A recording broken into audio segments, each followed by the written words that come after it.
Game 1 down, Sixers win, Tyrese Maxey dominates. Look, I like what I saw, but let's take it one game at a time. It's a long way to go.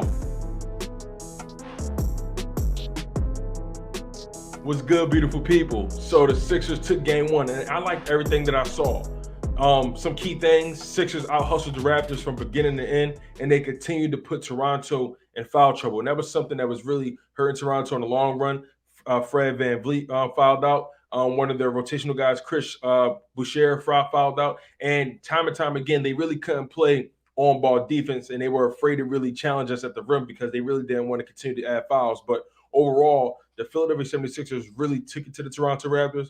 Now, look, this is only game 1, and there's a long way to go. But I liked everything I saw. Let's talk about Tyrese Maxey, man. Tyrese Maxey is a dog. He is a villain. Tyrese Maxey is just here taking souls, and he didn't care who was in front of him. He was cooking Fred VanVleet. Let's put that on notice. He was cooking Gary Trent Jr. None of the guards were able to stay in front of Tyrese Maxey. So if you can continue to feed Tyrese Maxey, continue to feed James Harden, it's no reason why we shouldn't beat this team. The Toronto Raptors got exposed on the perimeter when it comes to their guard play. Outside of their forwards, they have no guards that can stop Tyrese Maxey. They have no one that can really stop James Harden. I know Harden was getting neutralized by guys like Pascal Siakam and Boucher, guys like that. But overall, man, I liked what I saw from James Harden when it came to distributing the ball. He kept attacking. He made a good amount of his three-point shots. And overall, the team really took care of business, and the bench even came alive as well. I think overall we had a total of 24 bench points, and that's okay. We had 4 players or 3 players, 4 players in double digits. Well, actually, damn. Let me rephrase that. We had 5 players in double digits, 3 players over 20 points. Joel Embiid had a very modest game. He was attacking, wasn't really the most efficient, only shot 33% from the field, but he had a double-double. James Harden had a double-double. Tyrese Maxey had a huge first half, putting up 36 points.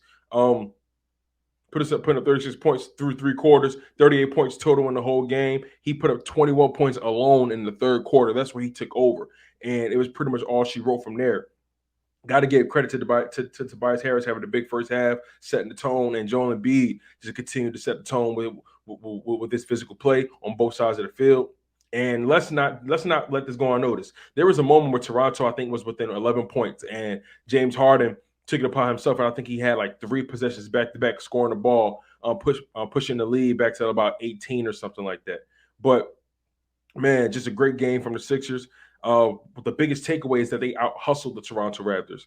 The Toronto Raptors specialize in getting those hustle balls. They specialize in crashing the boards, and we honestly limited their offensive boards, and that's something they specialize in. If we can continue to limit them on the offensive boards and limit them in transition like we did tonight, they can't beat us. And unfortunately, they lost Scotty Barnes in this game. They lost Thaddeus Young in this game. Who knows how long those two will be out? And it's unfortunate for Scotty Barnes because he was having a great game, and he's definitely an X factor for their team. But there's nothing really much you can really do about it. Basketball is basketball.